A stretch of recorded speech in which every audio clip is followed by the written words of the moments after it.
I don't know what the difference between our Christian right and the Taliban is. What? I have no idea what the difference is. Chanting death to America, but they seem friendly at the same time. It's utterly bizarre. Just told me to stand to the side because I'm a woman. You're not the only person who's said that. I just don't know what the difference is. Yeah. What's happening in this country right now in the name of religion is so dangerous. Are you stupid or something? Put your mask over your nose. That's why you're in the theater. That is the rule. If you don't want to follow the rule, get the out. Who do you think you are if you do not respect the people that are sitting around you? You pay my salary. Chris Harper pays my salary. Excuse me. Who do you think you are? Just put your mask over your nose.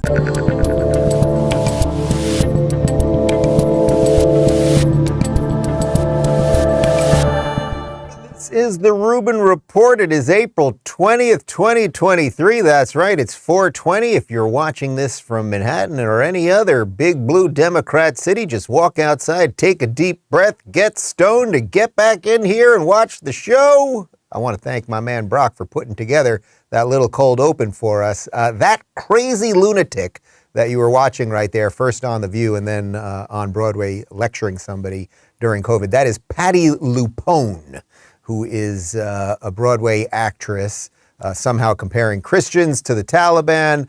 And what do I often say about these people? Once you scratch a tolerant progressive, you always, guys, find a nasty authoritarian. So she's very upset about the Christians in this country, who, as from where I sit, I find to be probably the most decent and tolerant people in the whole world. And she's very upset that someone would show up to her show, pay for a ticket, and have the mask a little bit below their nose as she's spitting and genuflecting and screaming at them. These are just terrible people.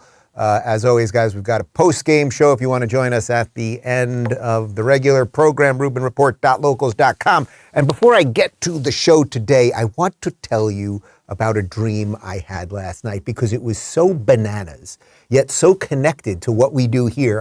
It was 4 a.m. I woke up and I was like, I've got to remember this. I have to tell the people this dream because maybe you guys can analyze it because the pieces are right there, but I can't quite figure out what it was. So I was at the debate. It was a presidential debate, and Joe Biden was on stage. And I think I was in Vegas. Like, it felt like Vegas to me. There was something Vegas-y about it. And I was in the front row.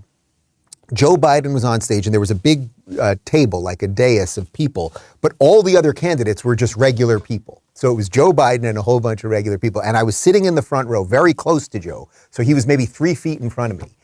And there was barbecue sauce pouring out of his nose. I kid you not. Barbecue sauce was just pouring out of his nose, but nobody saw it. Nobody else saw it except for me.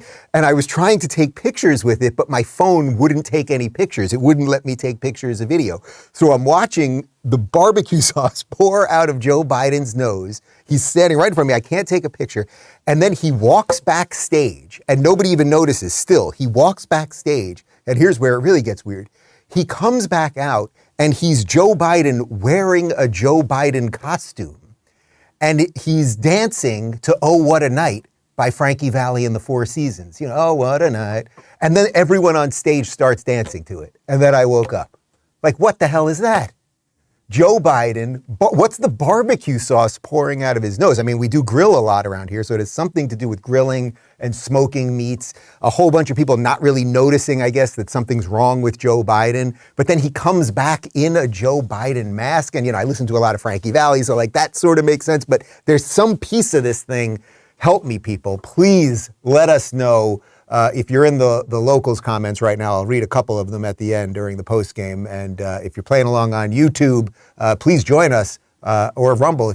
Please join us on locals, and we'll go through. You can psychologically analyze my dreams. Joe Biden barbecue sauce pouring out of his nose in a Joe Biden costume, dancing to the Four Seasons. My phone wouldn't work. Like, there's something about that. The picture and the video not working. Help me, people. Just help me. Let's see if we can figure out the deep recesses of my mind. Anywho, on a less enthusiastic note than barbecue sauce pouring out of Joe Biden's nose, Brian Stelter, remember him? Mr. Potato Head from CNN, who got canned about 6 months ago. And really, he had been, in many ways, I think I sort of owe Brian Stelter a lot because he made my job very easy. Basically, I could wake up every morning and be like, Phoenix, what did Stelter do yesterday? And we could make a program about it because, he basically lied about everything. He's a Democrat operative. He still doesn't see why he got fired. He then gets fired from CNN. And what happens when you're a Democrat and you have Democrat privilege? You get actually moved up the chain. And then he ended up, for the last 6 months, he has been, believe it or not, a professor of journalism, because irony is dead, at Harvard, which means that there are rich white people, who pay like 70 grand a year to have their children learn about journalism from Brian Stelter. My God, if that doesn't give you brain damage, I don't know what will. Anyway, he's back, baby.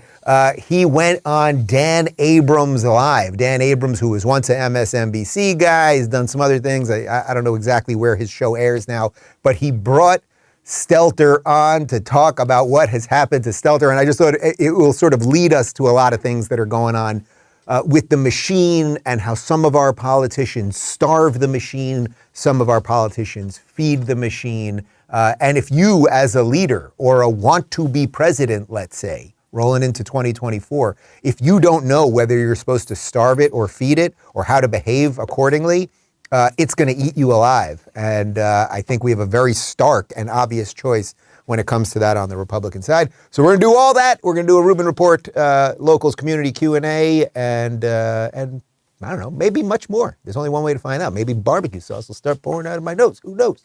But let's talk about Reliefband real quick and then we'll get to it. Guys, is Joe Biden's economy making you nauseous? Well, you got to check out Reliefband. Reliefband's the #1 FDA-cleared anti-nausea wristband that has been clinically proven to quickly relieve and effectively prevent nausea and vomiting associated with motion sickness, anxiety, migraines, hangovers, morning sickness, and chemotherapy, and so much more. Whether you need everyday nausea relief or just an occasional cure from nausea, their patented technology makes feeling sick a thing of the past. Reliefband's 100% drug-free and non-drowsy. They've got an A+ Better Business Bureau rating and over 100,000 satisfied customers, so they're a brand you can trust. You guys know I like to polish off the week with a nice glass of tequila. If I'm a bit nauseous the next morning, it's rare, but it happens.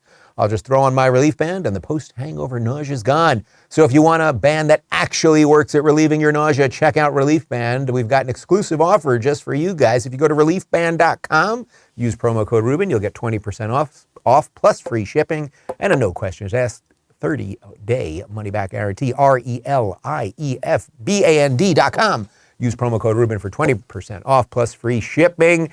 And let's bake a potato, ladies and gentlemen. Brian Stelter, after being away from the television and your screens for about 6 or 7 months, he returned on Dan Abrams' program, and he still doesn't know why he got fired.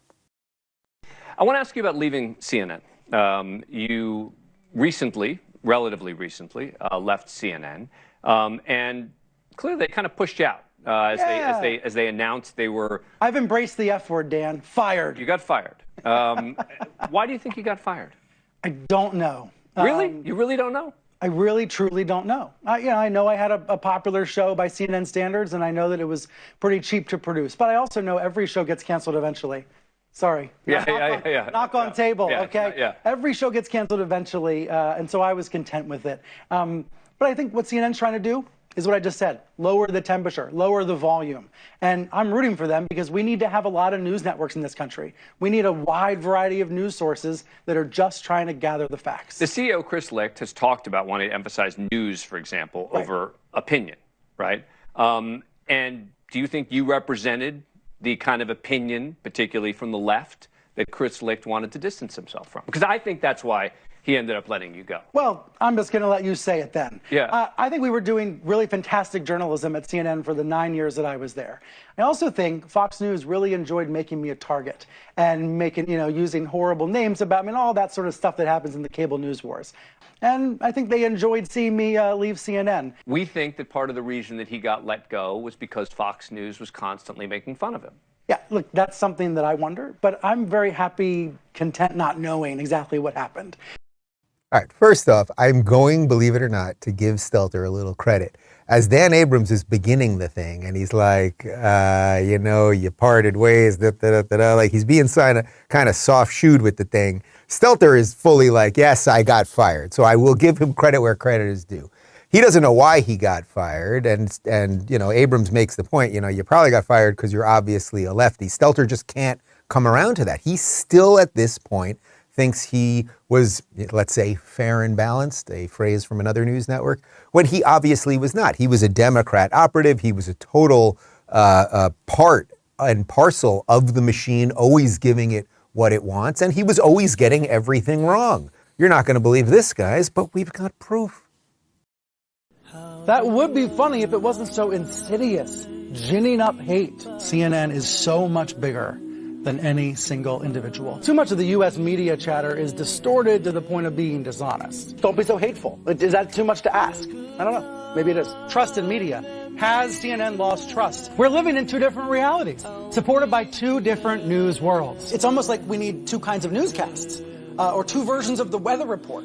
The forecast is pretty sunny for the vaccinated, but it's quite bleak in some states for the unvaccinated. I'm glad that we work in a building where everyone's vaccinated. Looking ahead to 2020, one reason why I'm taking you seriously as a contender is because of your presence on cable news. What does the press get wrong when covering Biden's agenda? When you watch the news, when you read the news, what do you think we get wrong? I'm going to go a little bit rogue here, so bear with me, okay? Trump's odd behavior with Vladimir Putin is compelling so many people to ask, what does Putin have on Trump?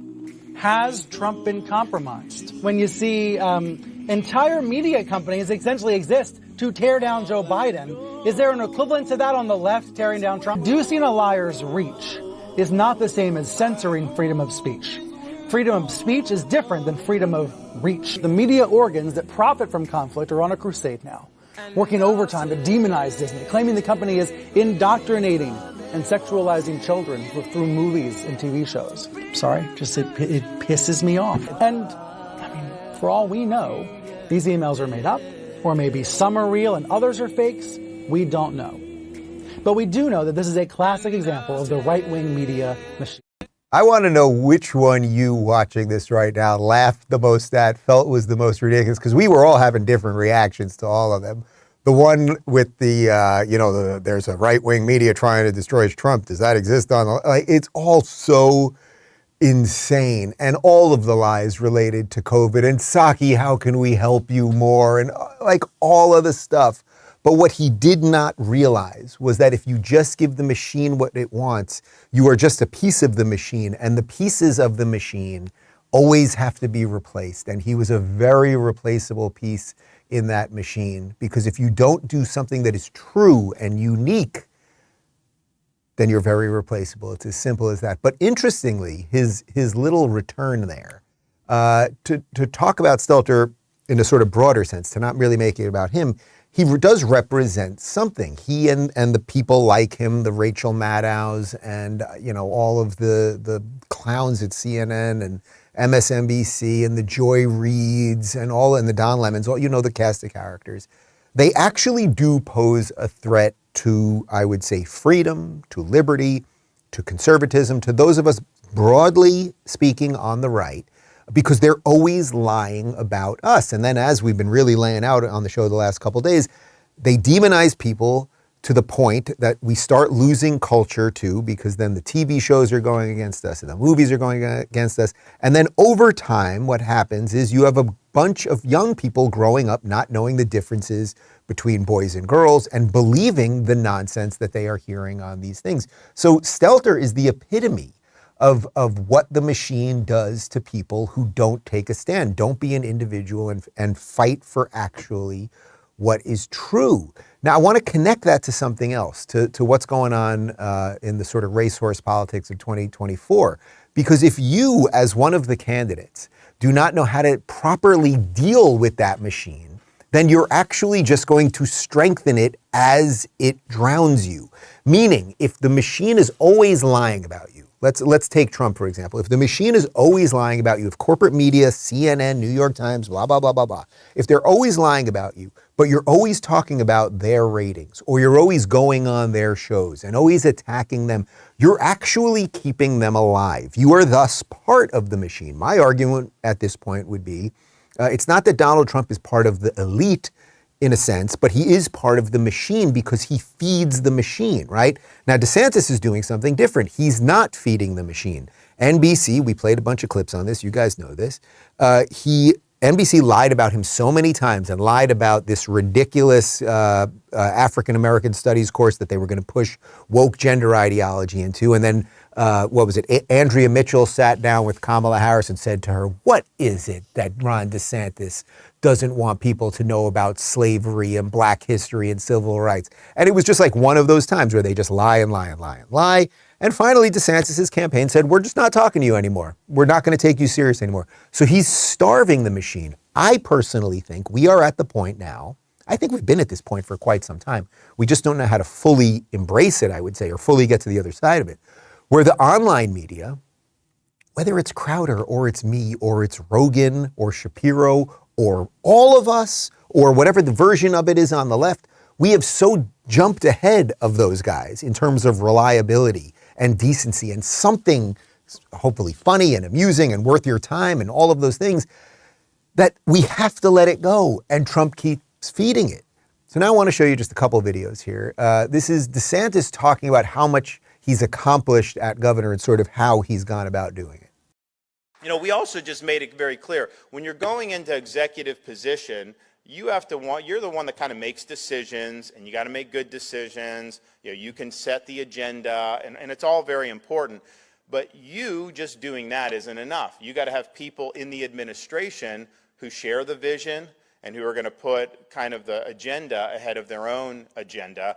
And we just made it very clear at the beginning, because you can make the decisions. If they're going to act to frustrate your agenda, or they're not carrying out the agenda, then none of this ends up working out. So we said very clearly to people, you know, if you're leaking, if you're bringing a different agenda into this administration, pack your bags right now. You're gone. We're not putting up with it.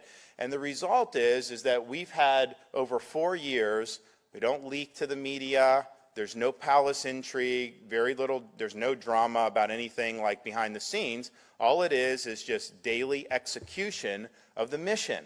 And that's the reason why we've been able to get so much stuff done. We don't get diverted with all the nonsense that's out there. So we set that down on day one. Daily execution of the mission. You think he was a lawyer in the Navy? What do you think? What do you think? Anyway, the point is what he's saying two things there. You don't feed the media through leaks, right? So the Trump administration and all administrations, Trump had a lot of them, but all administrations have leaks to the media. It's one of the ways that the machine always stays in front of us. They have people, so Trump had people in his administration who were constantly leaking to the New York Times, who were writing bad things, then Trump was fighting them, and it becomes this sort of circular logic, self-fulfilling prophecy situation. DeSantis is saying we simply don't have that. We're making sure we don't hire people that do that sort of thing. So you starve the beast, right? You starve the beast. And then also, you know, by staffing with the right people, leaks aside, by just having the right people beside you who are not trying to take you out, who are mission aligned, who understand what their roles are, who aren't in it for themselves in a conventional sense, but they are in it because they believe that the vision of whoever that person is, whether it's a governor or a president, is the right vision, and they will put their egos aside to make that happen. Well, that's what we've got right here. But Trump did not have that. That is just simply true. This is not me gratuitously going after Trump. He did not. And I think this is one of the things that we have to think about going forward, right? Do you want someone that perhaps again is going to hire, you know, basically bring in a whole bunch of people like John Bolton and all the people that he then tells you are all morons and idiots, plus have a whole staff that is constantly leaking to the media, thus keeping the media alive as he's always attacking the media? We just have to decide what direction we want to go in that. But interestingly, what's happening with the Trump-DeSantis situation is that Trump has really shifted. You know, a couple of weeks ago, he was constantly calling DeSantis a globalist and a rhino, and he just knows it's not true. It's just meaningless. Like if DeSantis is a globalist and a rhino, then is anyone Don, like if you're watching this, Don, is anyone besides you not a globalist and rhino? If everyone that you argue with is a globalist and rhino and a buffoon and a moron, okay, fine. So it's just meaningless stuff.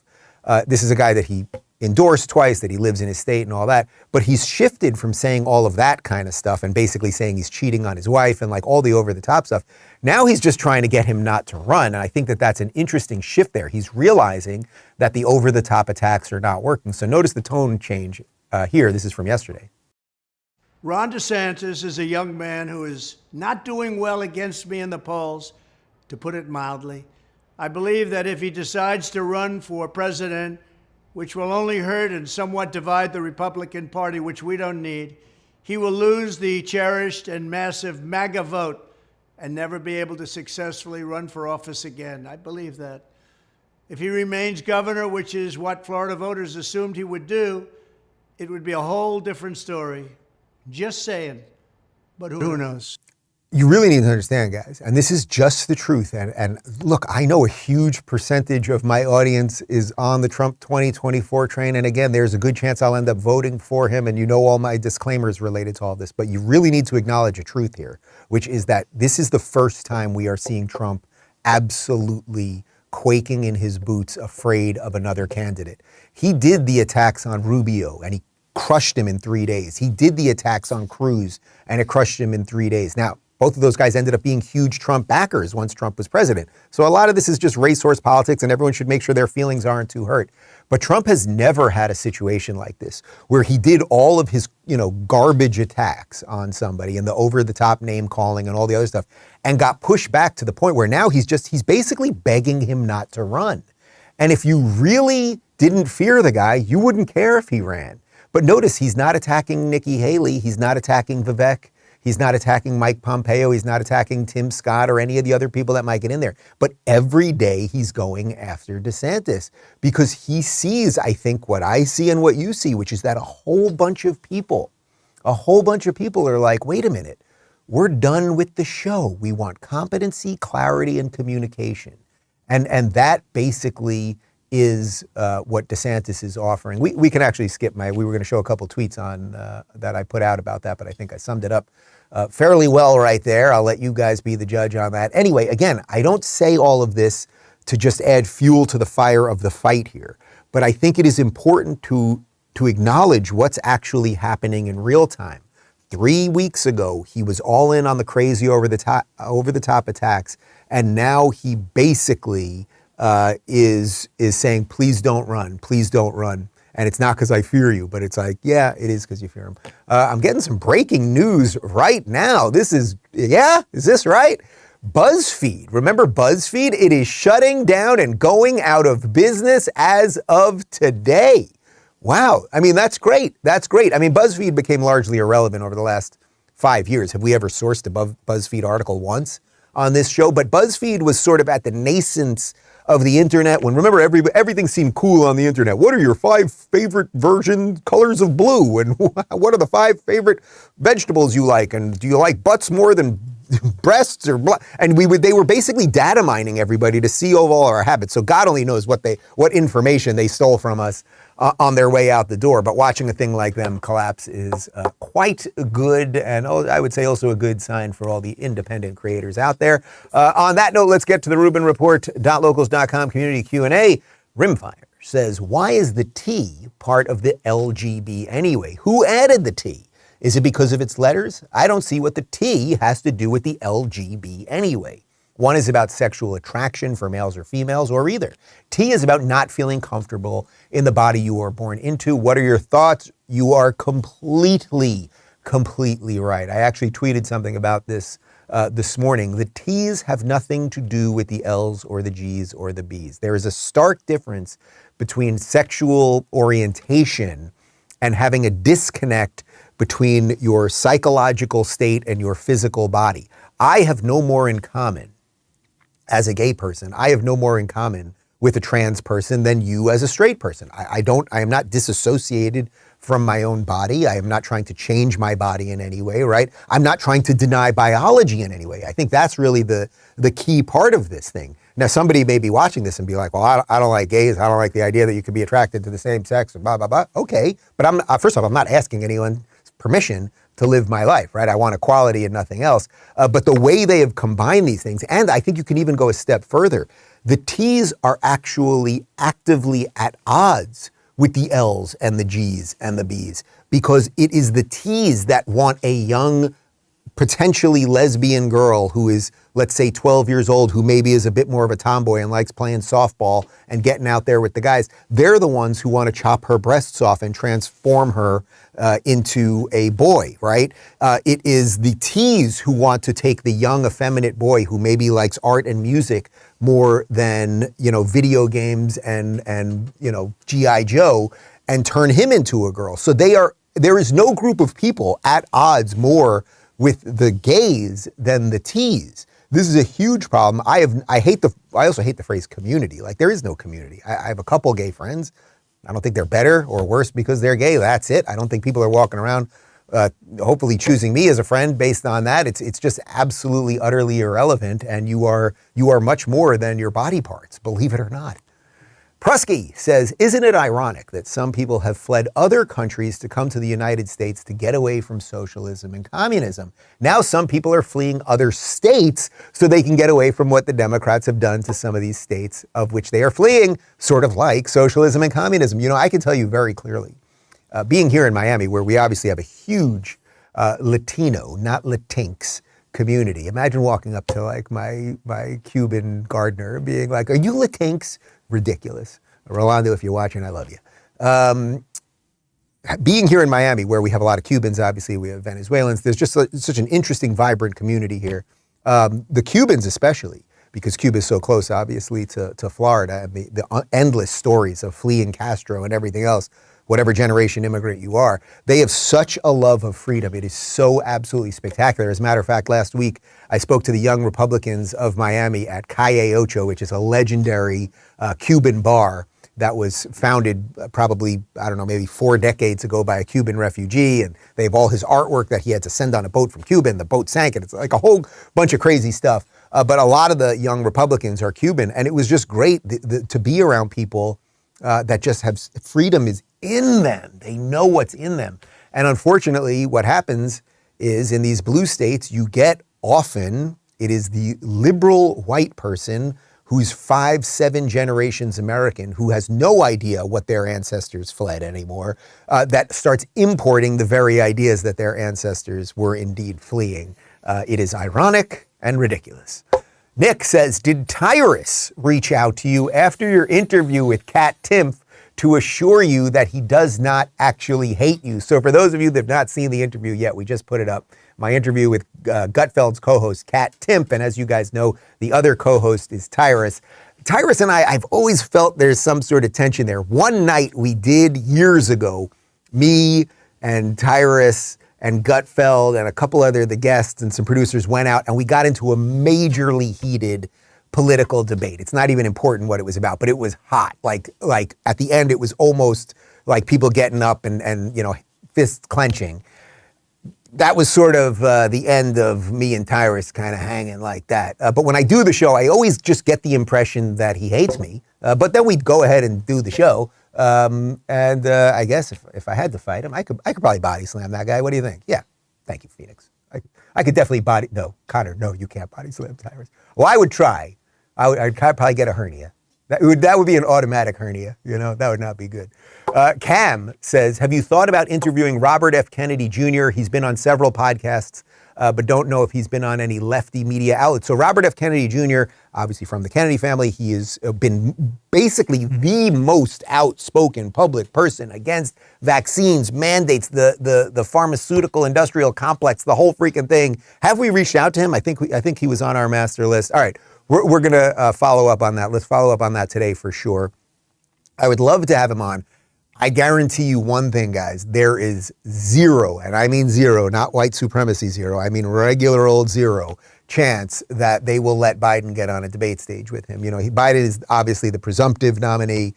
What could be interesting is if Biden actually had the mental collapse that we all know he's sort of already had, but if they really were pushing him out of the way and they're going to try to figure out how to have Gavin leapfrog Kamala, well, then he might be able to force his way into some sort of debate or something. But I don't understand, and one of the reasons I'd love to interview him is I don't understand what makes him a Democrat at this point, other than that his name is Kennedy. He doesn't, as far as I can tell, believe in these big government programs. He does see the media the way we see the media. I would love to explore that a little more, because that's a rich thing. And it's also tactically, it seems odd to me, because if he, right this moment, if he just switched his party affiliation, there is a pretty damn good chance he ends up on a debate stage. The first Republican debate is in August. He will end up on that stage. Like you only need, a couple percentage points to get on that stage. So why not jump in as a Republican and then you could still sell your Democrat policies, and maybe it won't go that well, but at least you get out there. So there's some tactical stuff that I'd like to talk about with him. So yes, we will definitely follow up on that. Crafty Cat says, what are your favorite things to grow in your garden? About 3 weeks ago, it's very difficult to grow tomatoes in Florida. That's one thing that I found because of the humidity and the heat. Tomatoes need a little more moving air, and it's been tough, but I planted 3 very, very baby tomato plants that I got at Home Depot. No, I planted 4 of them actually, like this size. They are blooming right now. We got tons and tons of tomatoes out there, and they're feeling good. We've had a lot of rain lately, so I think that's good. And one of the tips that I got from somebody was that if you really keep them slim and trim so that the air can get through, so you don't want them too bushy, you don't want them too leafy, you're going to be able to keep them alive a little bit longer. That can sometimes be a bit of a catch-22, because if the sun is beating down all day, you do want some leaves to defray the sunshine so you're not burning the tomatoes, but I'm out there. We've also got a mango tree that's doing really well right now. We've got 2 bushels of bananas on the way. So if monkeypox comes back, I've got plenty of bananas for everybody. What else do we have out there? We've got some basil out there. And I have this other area that I actually want to talk to my man Rolando about, who I mentioned earlier. I want to talk to him about today, about building out a bigger garden situation. But one thing that's nice about Florida, it's like because of the rain, because of the weather, everything wants to grow here. Everything wants to be alive. We have a huge avocado tree also. Things just flourish here like freedom. Lynn says, what do you think about the Republican candidate, whoever it turns out to be, taking Robert Kennedy Jr. as his running mate, because they're going to pull a Bernie Sanders on Kennedy and install a certain lizard person. So the lizard person you're talking about is Gavin Newsom. You're probably right. If it's not Joe Biden, Kamala, they're going to how ironic. It's the Democrats that are going to keep the black woman out of the Oval Office. Like, it's so perfect. Mwah, I respect you people for your evil. That would be interesting. Maybe, you know what? I'll even have a little asterisk next to my previous answer, which is that maybe that's his move. Maybe his move right now is to try to get through the Democrat machine, knowing how corrupt that thing is, how evil they're going to treat him. They'll never let him get on a debate stage, but a whole bunch of people will start hearing his ideas one way or another. Then, let's say it's DeSantis. Then DeSantis running through. Now, DeSantis, you've got the conservatives, you got the libertarians, you got the right-leaning people. You hopefully work it out with Trump in some way. And then you're like, who could I have behind me that would be good? That might perhaps soften the ticket a little bit because he's a Democrat. Ooh, now we really got something. And then you got Robert F. Kennedy Jr., who's freaking pissed at the Democrats too, but can maybe bring you those disaffected liberals. Who wrote that comment? Whose comment was that? That was Lynn. Lynn, I will give you credit for this one if it happens. You were the first one to pop the idea in my mind. You will be given credit accordingly. You get nothing else besides credit, but that's pretty good. Kevin, proud Texan, I like that, says, how many lives could be saved if the government worked as hard to keep fentanyl out of the country as they did keeping ivermectin and HCQ out of the country? Man, I mean, if you don't care about illegal immigration in terms of you just don't care how many people come here, at the very least, you should care because of the fentanyl situation. We know China is pushing fentanyl into America to, in essence, destroy our cities, and they're doing it because we have an open, porous border in the South. It is simply that true, period. So even if you're sort of squishy on immigration, you're just like, I don't want a wall, and people should come here, and okay, we should give them stuff and everything else. You should care about Americans dying because of this stuff. And the thing with fentanyl, you take fentanyl once, you could die. It's also being laced into all sorts of things. On this 420, it's being laced into marijuana. It's being laced into these other drugs. And again, I don't welcome you to do it, but I would say just watch a video of what's going on in San Francisco and see what fentanyl can do to a society. There's more than one way to win a war, right? You used to have to win a war with an invasion. You used to have to win a war with an army on the ground. You don't anymore. Maybe you could just drug a country to the point of oblivion, to the point that its cities are failing. And actually, there's history. There's little history on this, right? This is what the British did to China 500 years ago with heroin, which a lot of people are saying this is China's payback. You could do a little Googling on that. It's actually a theory that people have right now.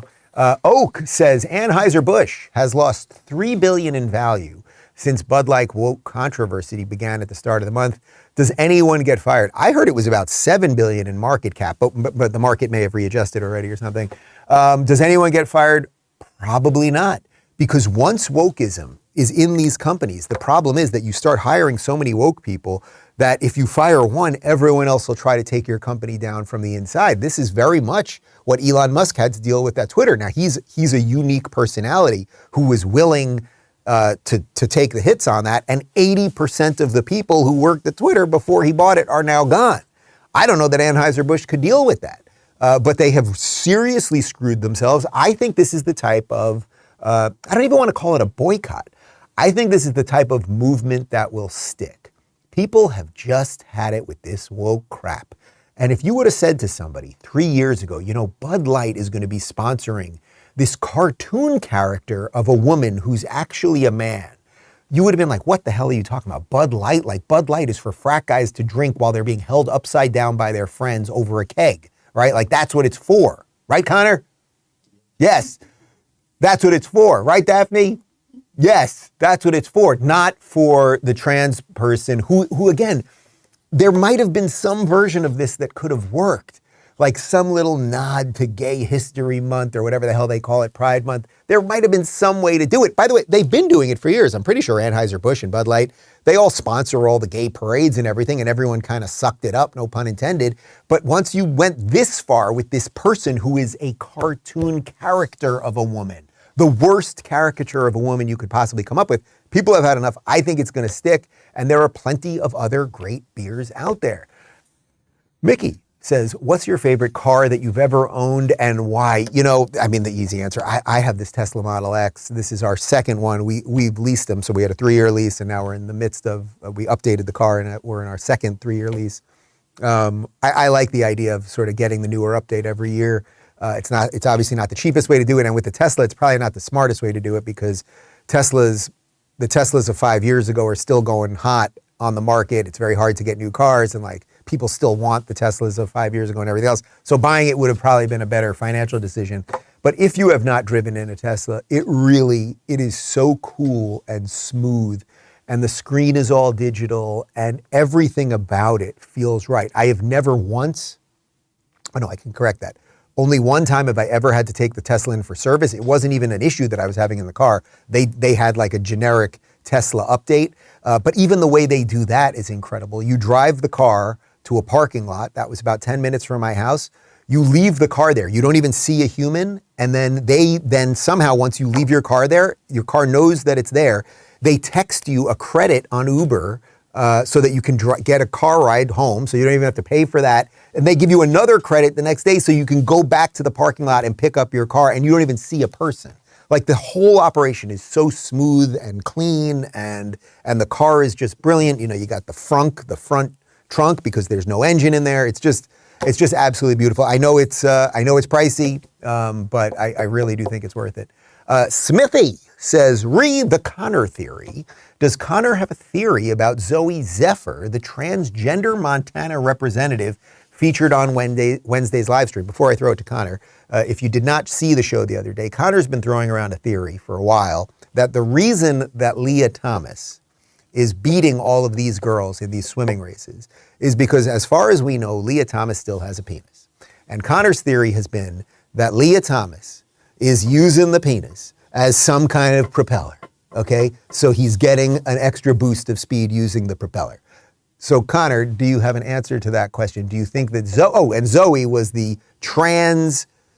guy who's now a woman who, there you go, who told a bunch of Republicans that they will have blood on their hands because they are not allowing for minors to be transitioned. Ironically, of course, it's the doctor who chops off a child's genitals who has blood on his hands, literally.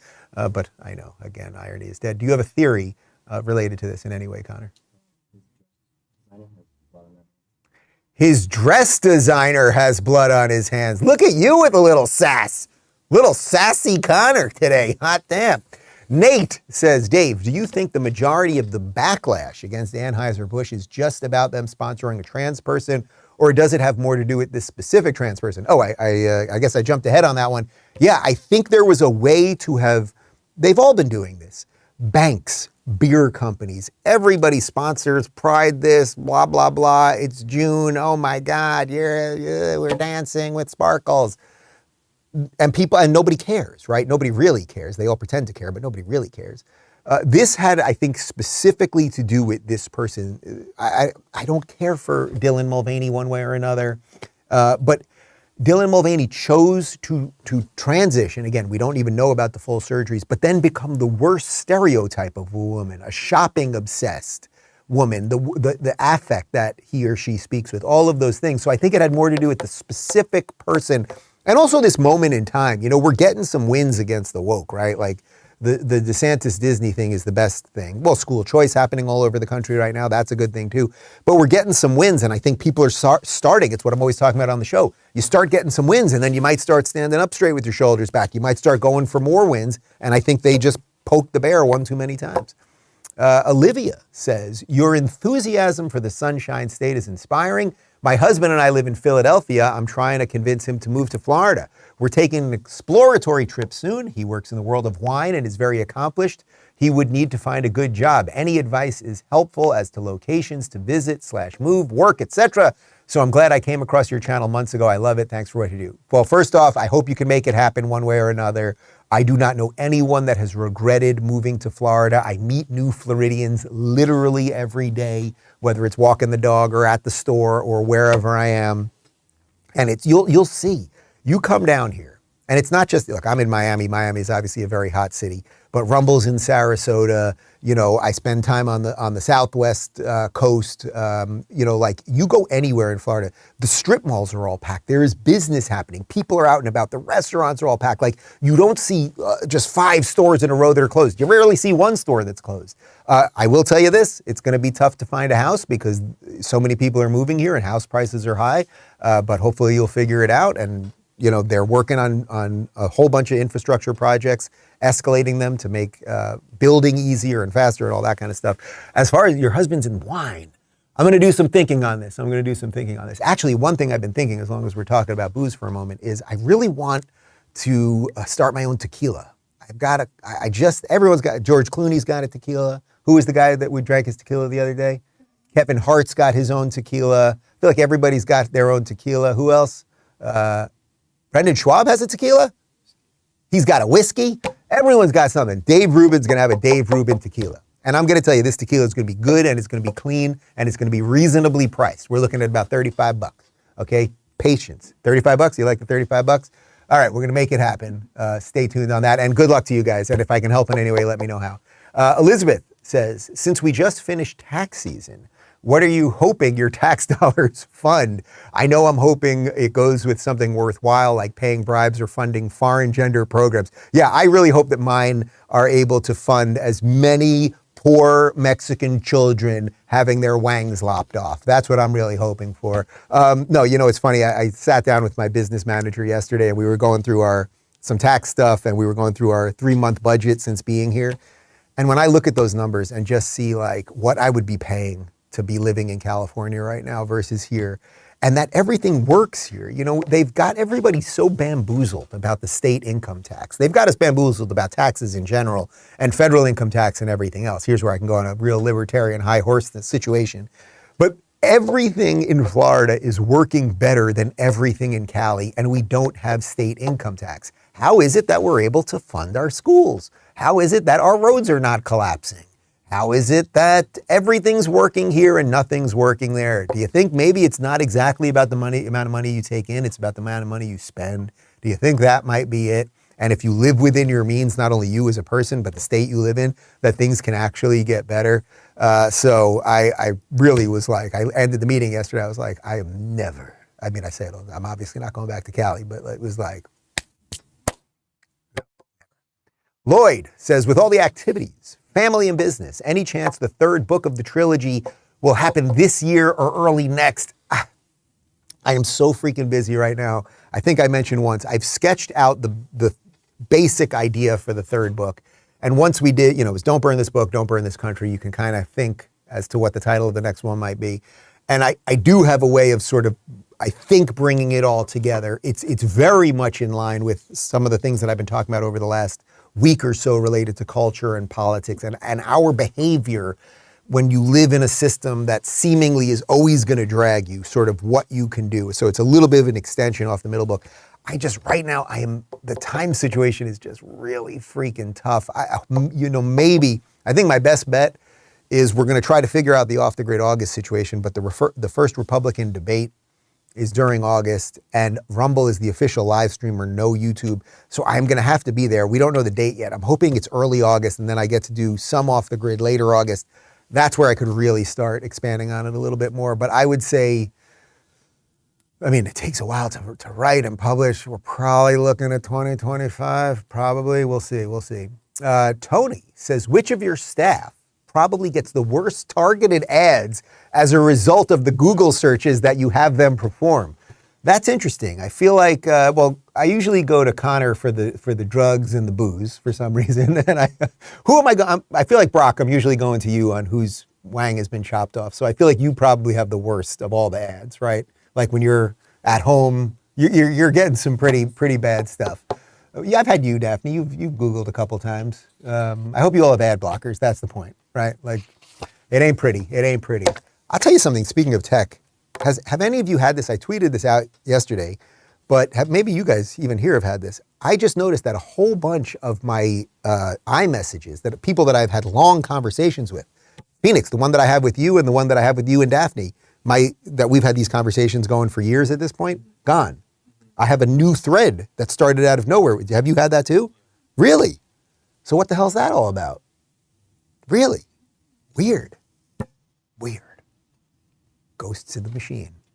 Or the government in the machine. I'm pretty sure that's what we mean. Guys, if you haven't subscribed yet, jump over to rumble.com/Rubin Report and give us a little tap on that green thing over there. Part 2 of my interview with legendary Oscar-winning actor Richard Dreyfuss is up right now. We leave you with a cold close of Eric Swalwell being smacked down, and we've got a post-game show in about 36 seconds. See you there. Our rhetoric and to denounce anti-Semitism and anti-police rhetoric in this country so that Jewish Americans and police officers can be safer? Congressman, I do. Thank you, and I yield back.